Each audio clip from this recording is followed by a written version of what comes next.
டே 9ல் என்னோடய வெயிட் வந்து 53.15. இதை வந்து நான் திரும்ப ஏற விட மாட்டேன், கரெக்டாக ப்ராப்பராக ஃபாலோ பண்ணுவேன்.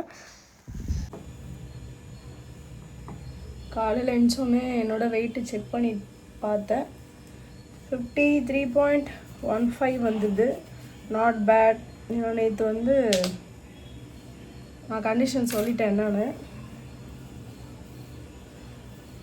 எப்படியாவது ரொம்ப ஸ்ட்ரிக்டாக, அதுவும் இன்றைக்கி சாட்டர்டே வேறு, அதனால் கொஞ்சம் ஸ்ட்ரிக்டாக ஃபாலோ பண்ணி நாளைக்கு காலையில் 52 பார்த்துடணும். 52 எதுவோ சம்திங்.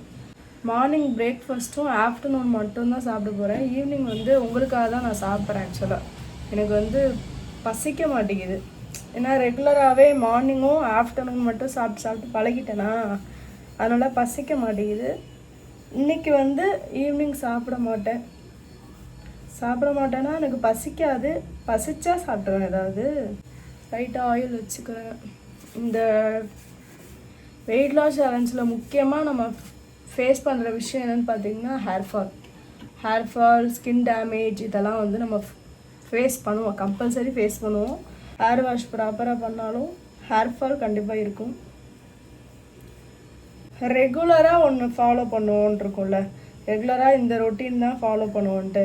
அப்படி நான் ஃபாலோ பண்ணுற விஷயம் பார்த்திங்கன்னா ஐஸ் க்யூப் புதினா. நான் யூடியூப்பில் சொன்ன மாதிரியே தான் அதை வந்து ரெகுலராக பண்ணுவேன். புதினா மட்டும் போட்ட ஐஸ் கட்டி பார்க்கவே சூப்பராக இருக்கும். ஒரு மாதிரி உள்ள லீஃப் வரந்தால அந்த மாதிரி. இது வந்து உங்களுக்கு சீக்கிரமாக ஸ்கின்னு வந்து டேமேஜ் ஆகிற ப்ராப்ளம் இதெல்லாம் இருந்துச்சுன்னா நீங்கள் இதை இயர்லியாகவே யூஸ் பண்ணிடணும். ஸ்கின் கேர் வந்து எப்போ பண்ணணும் அப்படின்னா ஹெல்த்தியாக இருக்கும்போதே பண்ணிக்கணும். அதுவும் இது மாதிரி நேச்சுரல் வேல பண்ணிக்கணும். க்ரீம்லாம் போட்டோம்னா ஸ்கின் வந்து இன்னும் டேமேஜ் ஆகும். அப்போதைக்கு பிரைட்டாக இருக்கும், ஆனால் வந்து சீக்கிரமாக டேமேஜ் ஆகிடும்.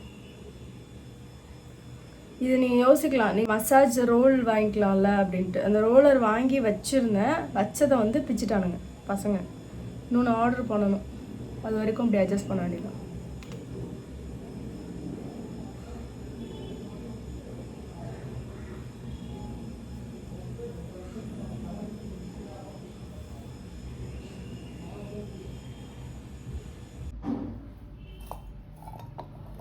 டீடாக்ஸ் ட்ரிங்க்கு வந்து நெல்லிக்காய் 4 எடுத்துக்கோங்க, புதினா வந்து ஒரு கைப்பிடி அளவுக்கு சேர்த்துட்டு, இஞ்சி வந்து சின்னதாக எடுத்துக்கோங்க. எனக்கு வந்து ரொம்ப ஹீட் பாடின்றனால மந்த்லி 2 தான் யூஸ் பண்ணுவேன் இந்த இஞ்சி மட்டும். மற்றபடி இந்த 3மே நீங்கள் வந்து ஆட் பண்ணி ரெகுலராக குடிக்கனாலும் குடிக்கலாம். பட் வந்து வீக்லி 2 மட்டும் குடிங்க. ரொம்ப வந்து குடிச்சிங்கனாலுமே ப்ராப்ளம். எதுனாலுமே சரி அளவோடு பண்ணுங்கள். இந்த டீடாக்ஸ் ட்ரிங்க் வந்து ஃபஸ்ட் டைம் நீங்கள் குடிக்கிறீங்கன்னா வயிறு வந்து கொஞ்சம் அப்செட் பண்ணிவிடும். அதனால் சண்டே வந்து ஆரம்பிங்க, அதுக்கப்புறம் எதுவுமே பண்ணாது.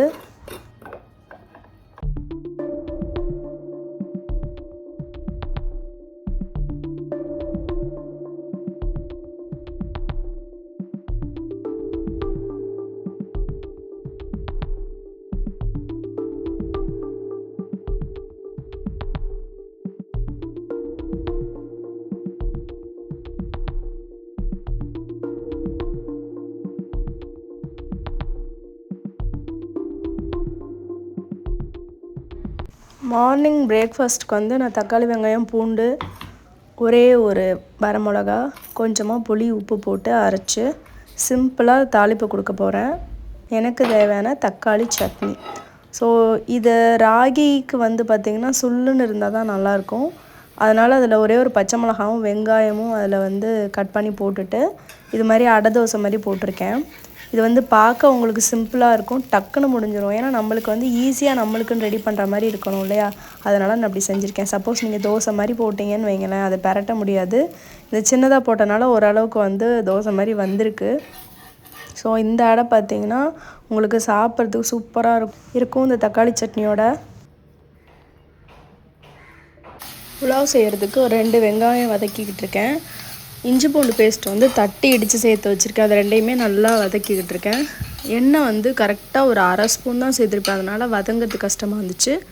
ஸோ மூடி வச்சு நல்லா குக் பண்ணிவிட்டு அமுல்லேருந்து பன்னீர் எடுத்திருக்கேன். அது வந்து கொஞ்சமாக நான் க்யூப்ஸாக கட் பண்ணிவிட்டு அதில் மஞ்சத்தூள், பெப்பர் தூள், மிளகாய் தூள், கரம் மசாலா இது எல்லாமே ஆட் பண்ணிக்கோங்க. தேவையான அளவுக்கு உப்பு போட்டுக்கோங்க. தேவையான அளவுனா அந்த பன்னீருக்கு ஏற்ற மாதிரி உப்பு சேர்த்துக்கோங்க. இஞ்சி பூண்டு பேஸ்ட்டு இடித்தது கொஞ்சம் போட்டுக்கிட்டேன். அடுத்து இதை வந்து நல்லா மிக்ஸ் பண்ணணும். ஈவனாக மிக்ஸ் பண்ணிவிட்டு இதை ஃப்ரை பண்ண போகிறதில்ல. ஏன்னா இது வந்து நம்மளுக்காக செய்கிற டயட் ஃபுட்டு. இதை கிட்ஸுக்குமே நான் அப்படியே கொடுக்க போகிறதில்ல. ஸோ நான் வீடியோட எண்டில் உங்களுக்கு நான் என்ன பண்ணுறேன்றதை காட்டுறேன். இப்போ இதை நல்லா வந்து மிக்ஸ் பண்ணிவிட்டு உடனே நம்ம வந்து இப்போ நம்ம பொரிக்கக்கூடாது. கொஞ்சம் நல்லா ஒரு 10 நிமிஷம் மேரினேட் ஆகட்டும். அதுக்கப்புறம் நம்ம வந்து ஏர் ஃப்ரையரில் வைக்கலாம்.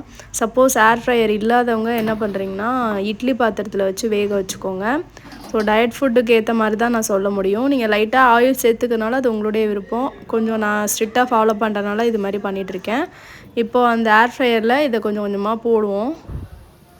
டைமர் வந்து எப்படின்னா நான் 10 மினிட்ஸில் வச்சுருக்கேன். பட் கரெக்டாக 5 மினிட்ஸில் அதை ஆஃப் பண்ணிவிட்டு எடுத்துருவேன். உங்களுக்கு என்ன டைமிங் அளவுக்கு வேணுமோ அந்தளவுக்கு வச்சுக்கோங்க. இந்த 5 மினிட்ஸ்ன்றது கரெக்டாக இருந்தது. இதை வந்து நல்லா பொன்னிறமாக வதக்க முடியுமானா கண்டிப்பாக முடியாது. ஒரு அளவுக்கு தான் அது வந்து வதங்கும். அப்புறம் இதில் இடித்த இஞ்சி பூண்டு பேஸ்ட்டு நான் வந்து ஆட் பண்ணுறேன். இது நல்லா அந்த பச்சை வாசம் போகிற வரைக்கும் நீங்கள் நல்லா சாட்டே பண்ணிக்கணும். ஒருத்தவங்க வந்து எனக்கு கமெண்ட் பண்ணியிருந்தாங்க, உங்களுடைய பாத்திரத்தை மாற்றுங்க அப்படின்ட்டு. வெசல்ஸ் வந்து நான் கல்யாணம் ஆன புதுசில் எங்கள் அம்மா எனக்கு வாங்கி கொடுத்தது. அதுக்கப்புறம் இடையிலலாம் நான் எதுவுமே வாங்கவே இல்லை. அதனால எனக்கு வந்து இருக்கிற பாத்திரத்தை வச்சு தான் என்னால் வீடியோஸ் போட முடியும். புதுசாக எதுவுமே பர்ச்சேஸ் பண்ண முடியாது. டொமேட்டோ வந்து ஒரு 2 நல்லா பொடிசாக கட் பண்ணி வச்சுருந்தேன். இப்போ அதையும் உள்ளே போட்டு நல்லா வதக்கிடலாம். டொமேட்டோ நல்லா உங்களுக்கு ஸ்மாஷ் ஆகணுமா அப்படிலாம் கிடையாது. சும்மா ஒரு அளவுக்கு உங்களுக்கு வதங்கினா போதும். இதையும் நல்லா மூடி வச்சு குக் பண்ணிக்கலாம். இப்போ நான் செய்கிறது வந்து பன்னீர் புலாவ் டைப்பில் செய்கிறனால கொஞ்சமாக புதினா கொத்தமல்லி சேர்த்துக்கோங்க. ரொம்ப நம்ம பிரியாணிக்கு சேர்க்குற அளவுக்கு சேர்க்க வேணாம். கம்மியாக சேர்த்துக்கோங்க. அதுவும் நல்லா பொடிசாக கட் பண்ணி சேர்த்துக்கோங்க.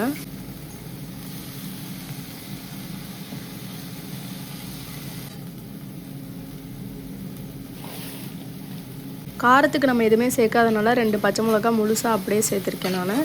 அதுவும் இல்லாமல் இதில் காரமே போடலன்னு யோசிக்காதீங்க. ஏன்னா நம்ம வந்து பன்னீரில் மசாலாஸ் கொஞ்சம் சேர்த்துருக்கோம் இல்லையா?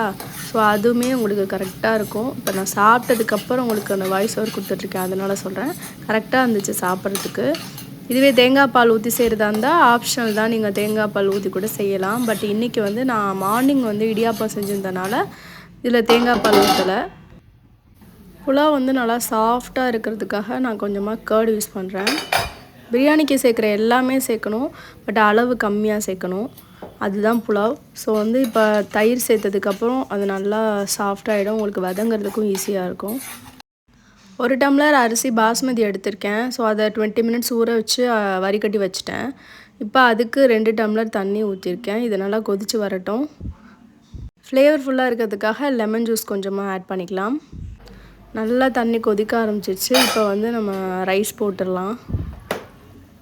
ரைஸ் 20 மினிட்ஸ்க்கு மேலே நீங்கள் வந்து ஊற வச்சிங்கன்னா குழஞ்ச மாதிரி ஆகிடும். கரெக்டாக 20 மினிட்ஸ் அலாம் வச்சு நீங்கள் வடிகட்டி எடுத்துட்டிங்க அப்படின்னா ரைஸ் வந்து நல்லா பொலன்னு நீட்டாக வரும். அடிகனமான பாத்திரம் வேணும். அப்படி இருந்தால் தான் உங்களுக்கு வந்து இது மாதிரி புலாவ் அப்புறம் வந்து பிரியாணி இதெல்லாம் வந்து உங்களுக்கு பர்ஃபெக்டாக வரும். பார்க்க எப்படி இருக்கோ அதே மாதிரி தான் நேர்லேயுமே சாப்பிட்றதுக்கு செம்ம எம்மியாக இருந்துச்சு. இந்த புலாவ் டைப்பில் வந்து நான் மேக்ஸிமம் ட்ரை பண்ண மாட்டேன். ஏன்னா எனக்கு இந்த மசாலா பிரியர் நான். பட் டயட்டில் இருக்கிறனால நம்ம எப்படி வந்து மசாலா கம்மி பண்ணி ஒரு சூப்பரான ஒரு புலாவ் செய்யலாம் அப்படின்னு யோசிக்கும்போது எனக்கு ஒயிட் புலாவ் வந்து கொஞ்சம் ஓகேவாக பட்டுச்சு. ஸோ இதை வந்து நம்ம இப்போ தம் போட்டுடலாம்.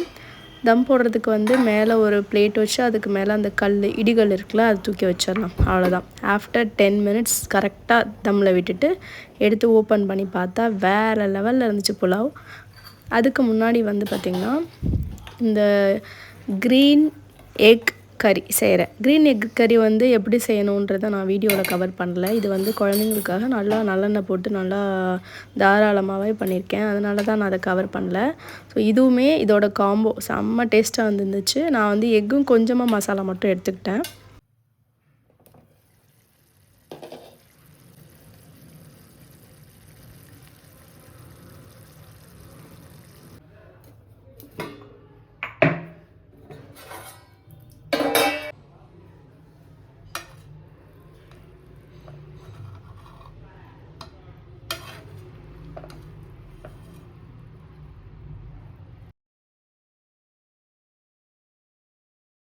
எனக்கு தேவையான ஃபுட் எடுத்ததுக்கப்புறம் அதில் கீ கொஞ்சம் ஆட் பண்ணி அதை நல்லா மிக்ஸ் பண்ணிவிட்டு திரும்ப அதை மூடி வச்சிட்டேன். ஹீட்டெல்லாம் எதுவுமே கொடுக்கல, அதை அப்படியே வச்சிட்டோம்னா பசங்க வந்து சாப்பிட்றதுக்கு வந்து ஈஸியாக இருக்கும். அவங்களுக்கு நல்லா வந்து சாஃப்ட் அண்ட் ஜூஸியாக இருக்கும் இந்த புலாவ்.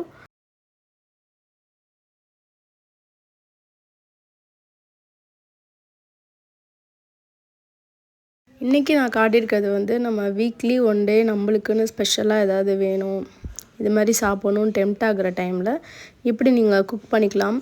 குக் பண்ணிவிட்டு குழந்தைங்களுக்கு அது மாதிரி நீங்கள் கீ ஆட் பண்ணிவிட்டு ரெகுலரைஸ் பண்ணிடலாம். அவ்வளோதான், முடிஞ்சுது. செம்ம டேஸ்ட்டாக இருந்துச்சு இது. அதுவும் அந்த எக்கு தொக்கு மாதிரி பண்ணியிருந்தேன் இல்லையா, அதுவுமே இதோட வச்சு சாப்பிட்றதுக்கு சூப்பராக இருந்துச்சு. பட் இது வந்து ஃபஸ்ட் டைம் நான் ட்ரை பண்ணியிருக்கேன். ஸோ நீங்களும் வீட்டில் கண்டிப்பாக ட்ரை பண்ணிவிட்டு எப்படி இருக்குன்னு சொல்லுங்கள். டயட்டில் இருக்கும்போது நம்ம வந்து கஷ்டப்பட்டு அது இதுன்னு சொல்லிட்டு பச்சை பச்சையாக சாப்பிட்றதுக்கு இது மாதிரி ஒரு நாள் எடுத்துக்கிறது வந்து தப்பு கிடையாது. இப்போ பார்த்தீங்கன்னா மணி ஒரு 5 o'clock ஆகிடுச்சு. மத்தியானம் கொஞ்சம் தான் சாப்பாடு எடுத்துகிட்டேன்றனால லைட்டாக பசிக்குது. இன்றைக்கி வந்து வாட்டர்மெலன் ஈவினிங் இது நல்லா ஃபில்லிங்காக இருக்கும். ஹோல் ஃபுல்லாக வாட்டர்மெலன். டயட்டில் வந்து மேக்ஸிமம் இந்த ஃப்ரூட்டில் ஆட் பண்ணுறீங்க அப்படின்னா கம்பல்சரி வாட்டர்மெலன் சேர்த்துக்குவோம். வாட்டர் கண்டென்ட் அதிகமாக இருக்கிறதுனால உங்களுக்கு வந்து வெயிட் லாஸ்க்கு வந்து நல்லாவே ஹெல்ப் பண்ணும்.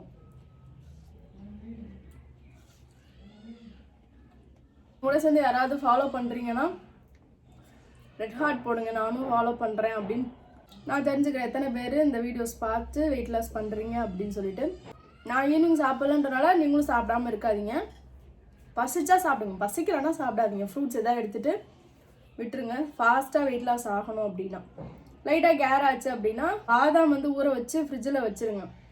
அதை போட்டிங்கன்னா அந்த கேர்னஸ் கம்மியாயிடும். இல்லைன்னா ஃப்ரூட் ஜூஸ் ஏதாவது வாங்கி குடிங்க. ஆன் த ஸ்பாட்டுக்கு உங்களுக்கு முடியலைன்றப்போ வித்தவுட் சுகரில் ஏதாவது ஜூஸ் நீங்கள் வாங்கி குடிக்கலாம். இது மாதிரி தான் ஃபாலோ பண்ணிகிட்ருக்கேன். இப்போ வந்து நாளைக்கு 10th டே. ஓகேவா, 10th டே வந்து என்னோடய வெயிட் என்னன்னு சொல்லிட்டு மார்னிங் பார்க்கறதுக்கு சூப்பர் எக்ஸைட்டடாக இருக்கேன். 2 டேஸாக வெயிட் லாஸ் வந்து கரெக்டாக இல்லைன்றனால இன்றைக்கி ரொம்ப ஸ்ட்ரிக்டாக ஃபாலோ பண்ணிகிட்ருக்கேன். இப்போ நாளைக்கு வெயிட் என்னன்னு சொல்லிட்டு செக் பண்ணுவோம். இந்த வீடியோ பார்த்த எல்லாருக்குமே ரொம்ப நன்றி. இது வரைக்கும் சப்போர்ட் பண்ணியிருக்கேன் எல்லாருக்குமே ரொம்ப நன்றி. தேங்க்யூ ஃபார் வாட்சிங். நாளைக்கு சந்திக்கலாம். பாய்.